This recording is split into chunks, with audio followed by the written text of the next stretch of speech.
Magandang araw po mga magulang at mga kapatid. Ito pong muli si Brother Ren na sa pangalan ng channel na ito ay minsan pang malugod na nag-aanyaya na atin pong ipagpatuloy ang pag-aaral at pagsasaliksik ng mga salita ng Diyos.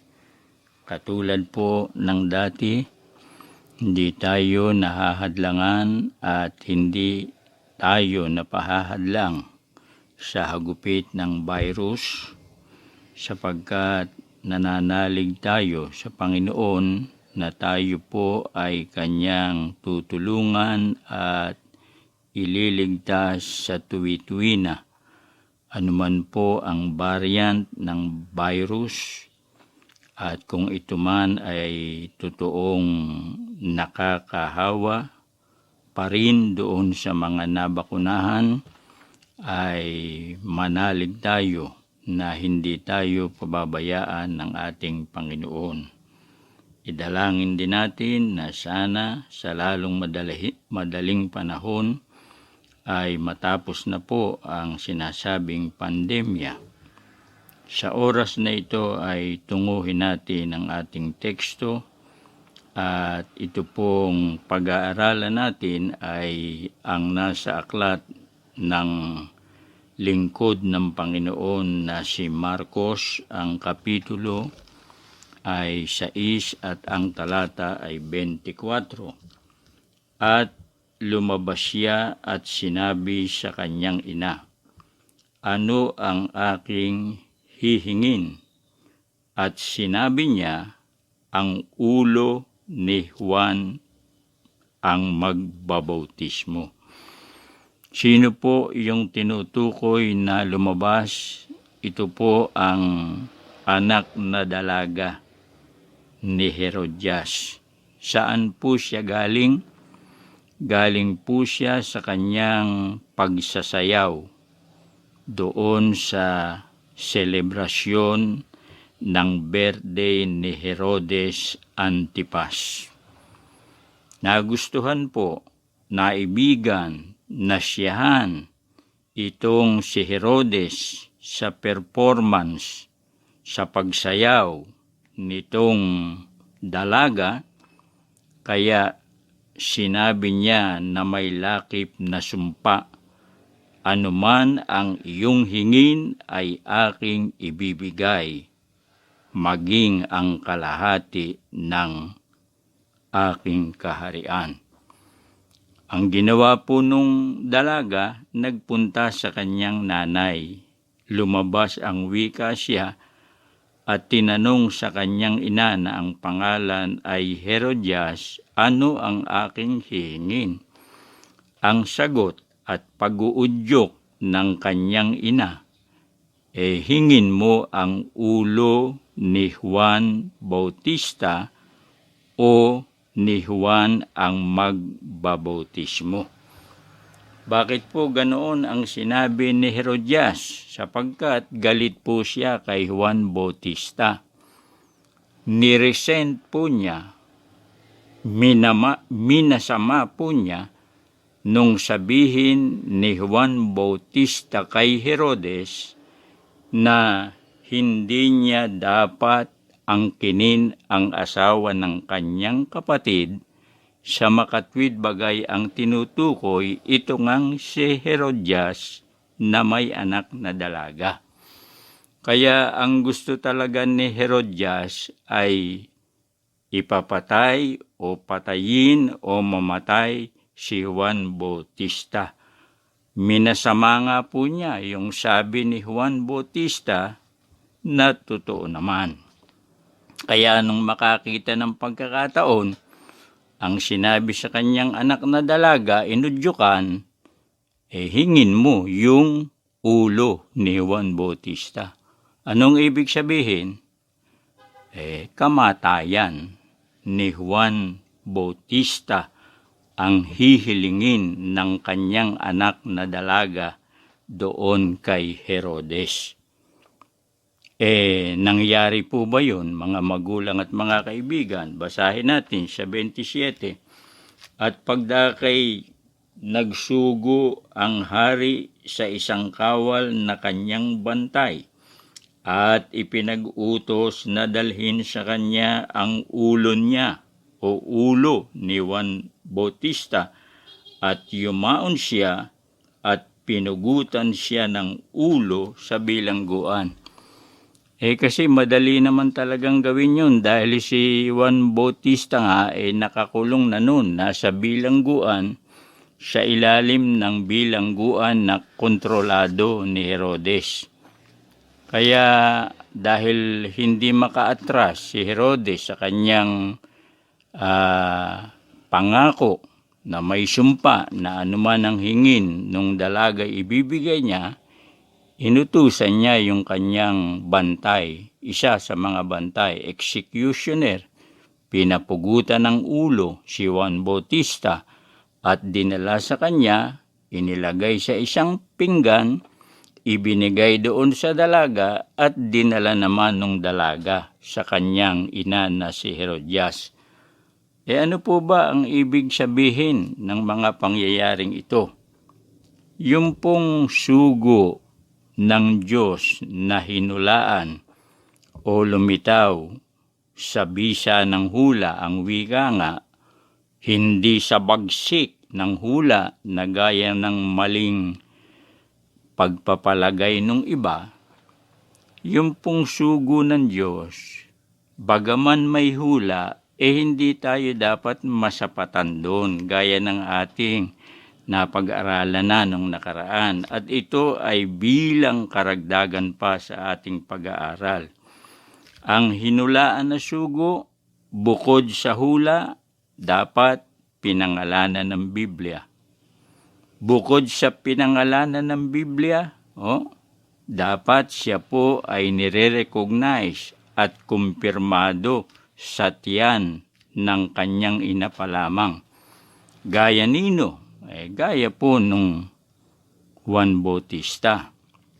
May hula sa propeta Isaias si Juan Bautista, gaya ng mababasa sa Isaias 40, 3-4. Si Juan Bautista ay pinangalanan sa Biblia.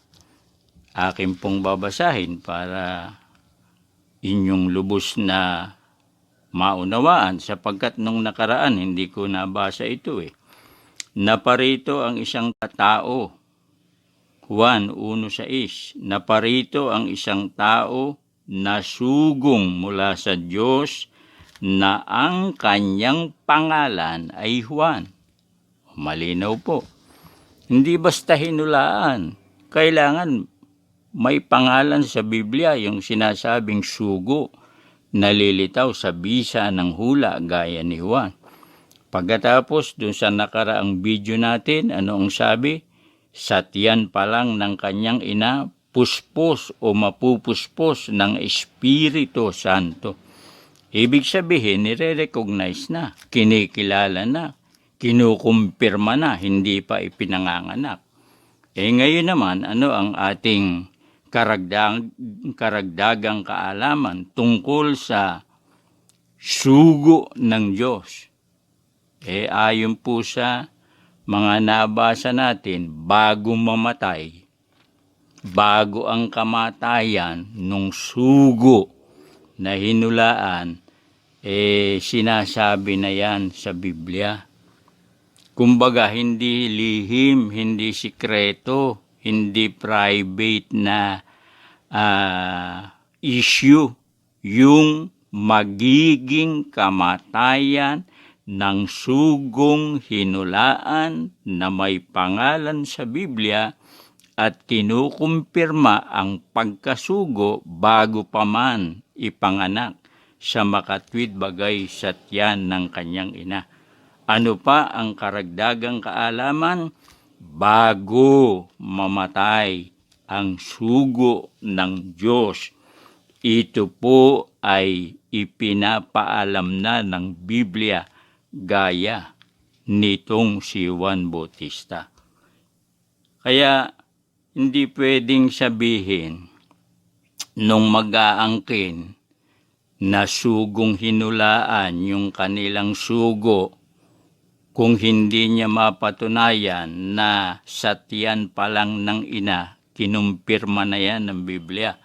Bukod pa rito, kailangan bago dumating ang kamatayan ng sugo, sasabihing maliwanag sa Biblia ang kanyang kamatayan at magiging paraan ng kanyang kamatayan. Hindi pwedeng sabihin, pribado po yan, sugo po yan Kaya hindi namin sasabihin sa inyo kung paano siya namatay. Sapagkat sa Biblia mismo at Biblia mismo ang nagpapaalam. Hindi lamang pahiwatig, ipinapaalam talaga kung ano ang magiging kamatayan ng sugo ng Diyos. Kaya dapat open po yan. Alam ng mga tao. Bakit? Nasa Biblia ang magiging kamatayan. Nung tunay o genuine at hindi bogus na sugo. Anong katunayan?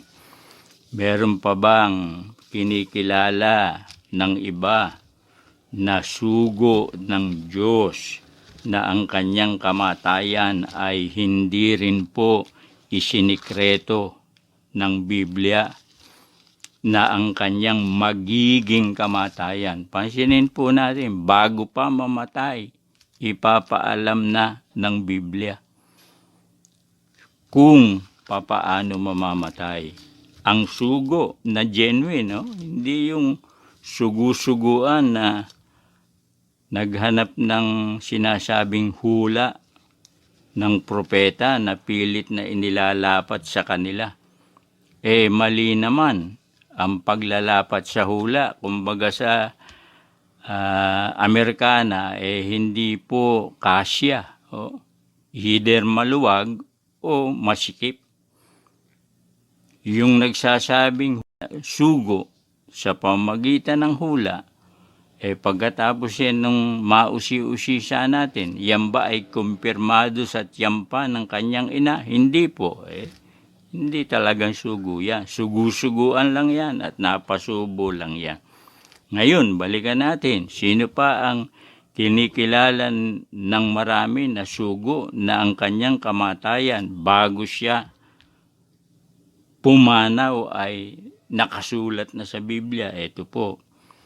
Mateo 26:24, ang anak ng tao ay papanaw ayon sa nasusulat tungkol sa kanya. Datapwat sa aba niyaong taong magkakanulo sa anak ng tao, mabuti pa sana sa taong yaon ang hindi na siya ipinanganak. Tumutukoy ito sa ating Panginoong Hesukristo. Nasabi nung iba'y pinakadakilang sugo o granting. Arguendo, sabi nga nung iba. Sa iba naman granting for the sake of argument, sabi nila. Tayo maiksi na lang. Granting arguendo.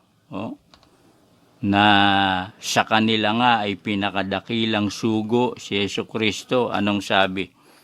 Bago siya papanaw o bago siya mamatay, ito nakasulat, ang anak ng tao ay papanaw o mamamatay ayon sa nasusulat tungkol sa kanya. Nakasulat na sa Biblia kung paano mamamatay.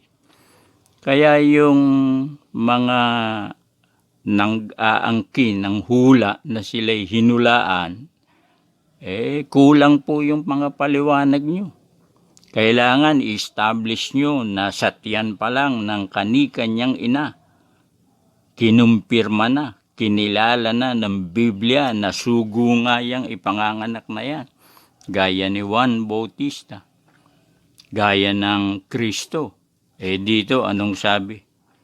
Bago pumanaw, sinabi na ayon sa nasusulat. Ibig sabihin, iuulat ng Biblia ang kamatayan nung sugo. Anong sabi dito? Papanaw ayon sa nasusulat, pero sa aba nung magkakanulo, mabuti pa, hindi na siya ipinanganak. Si Judas Iscariote ang tinutukoy. Pero ang malinaw, yung pagpanaw ang wika ng anak ng tao ayon sa nasusulat. Hindi lihim, hindi pribadong issue, hindi pwedeng ipagkaila o hindi pwedeng sabihin na sa amin na lang yan kung namatay na o kung paano namatay yung sugo namin. Mali po yun sa Biblia. Sapagkat Biblia mismo o ang kasulatan mismo ang magsasabi kung paano papanaw o mamamatay ang genuine na sugo. Yung bogus na sugo, baka sikreto nga. Hindi sasabihin, lihim, inililihim, pati sa mga miyembro. Hindi lang inililihim, mga magulang at mga kaibigan. Kahit na halimbawa na malubhana, ipapakita pa na malakas pa, na magilas pa. Kaya kung minsan biglang namatay, magtataka sila, yung pala may karamdaman na pala yung sinasabi nilang sugo. Sa Biblia dapat bukas kung ano ang magiging uri ng kamatayan. Kung hindi man letra por letra, merong mga kaalamang sasabihin, gaya nga nung kay Juan Bautista. Maliwanag naman po yun, bago siya mamatay. Hingin ang wika ang ulo ni Juan Bautista. Sulat sa Biblia. Itong Panginoon, mababasa natin, ang daming nakasulat doon sa awit, doon sa iba't ibang sulat. Pero ang basahin na lang natin itong sa Mateo 16:21. Mula ng panahong yaoy nagpasimulang ipinakilala ni Jesus sa kanyang mga alagad na kinakailangan siya'y pumaroon sa Jerusalem at magbata ng maraming bagay sa matatanda at sa mga pangulong saserdote at sa mga eskriba at siya'y patayin at muling ibangon sa ikatlong araw. Inilihim po ba yung magiging kamatayan ng Panginoon? Siya mismo ang nagpakilala. Mula ng panahong yaon ay nagpasimulang ipinakilala ni Jesus. Hindi inilihim kung ano ang mangyayari sa kanya. Siya'y pahihirapan ng mga matanda sa Jerusalem, ng mga pangulong saserdote, pagkatapos ng mga eskriba, at siya ang wika'y papatayin at muling ibabangon sa ikatlong araw. Hindi po isinikreto ni Jesus. Talagang kailangan niyang pumaroon sa Jerusalem. Merong mangyayari doon sa makatwid bagay ang pagpapahirap sa kanya at siya magbabata ng maraming bagay sa mga elders, sa mga pangulong saserdote, sa mga eskriba, hanggang sa siya'y patayin. Bago siya pumanaw, malinaw sa Biblia. Walang sikreto. Sino pa po? Ito pa, basahin natin.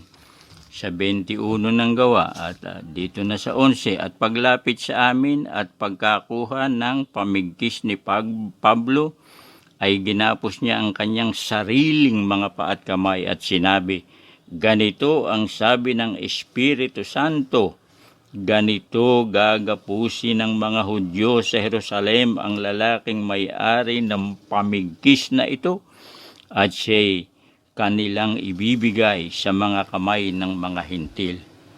Tungkol naman sa kamatayan ni Apostol Pablo bago siya mamatay, merong isang propeta galing Judea, si Agabo. Anong sabi? Ganitong sabi ng Espiritu Santo, ganito gagapusin ng mga Hudyo sa Jerusalem ang lalaking may-ari ng pamigkis na ito. Yung belt ni Pablo, kinuha ng propeta, ibinigkis sa kanyang paa at kamay. Ano raw po ang sabi ng Espiritu Santo? Bibikisin, itatali ng kanyang pamigkis o ng kanyang sintron si Pablo. Siya ibibigay sa kamay ng mga hintil. Ano po ang sinasabi doon? Naintindihan ba ni Pablo? Basahin natin. Nang magkagayo sumagot si Pablo, anong ginagawa ninyo na nagsisitangis at dinudurog ang aking puso, sapagkat ako'y nahahanda na hindi lamang gapusin, kundi mamatay rin naman sa Jerusalem dahil sa pangalan ng Panginoong Hesus. Yung kanyang kamatayan o ni Pablo, ipinaalam ba bago pa siya pumanaw? Sugo kasi. Kaya yung mga nagsasabing yung sugo nila hinulaan, marami kayong dapat ipaliwanag. Bukod sa pinangalanan ba sa Biblia? Yan ba ay kinilala o kinumpirma sa tiyan ng kanyang ina, yung sugo ninyong sabi niyo hinulaan? Ikatlo, bago namatay ang inyong sugo, ipinaalam ba sa Biblia ang uri ng kamatayan na daranasin ng sinasabing sugo? Pag yan pong tatlong yan ay wala sa sugo ninyo, kahabag-habag kayo, mga kumikilala sa inyong sugong hinulaan. Malinaw huwad po yung sugo na yan bogus, peke, sabi nga nila. Sapagkat yung mga hula, kinuha lamang nila yun at inilapat sa kanila. Pero sa katotohanan, kulang na kulang ang kanilang mga pagtuturo doon sa sinasabing sugo nilang hinulaan. Dapat pinangalanan sa Biblia, dapat sa tiyan pa lang ng kanyang ina, bago ipinanganak, kinilala na ng Biblia, at bago mamatay, sasabihin na ang uri ng kamatayan. Meron dyan sugo raw basta sinabi, wala na po ang ating brother. Wala nang sinabi. Nililihim. Labag sa Biblia. Dapat open, mga magulang at mga kaibigan. Hanggang dito po at salamat sa inyong pagsubaybay.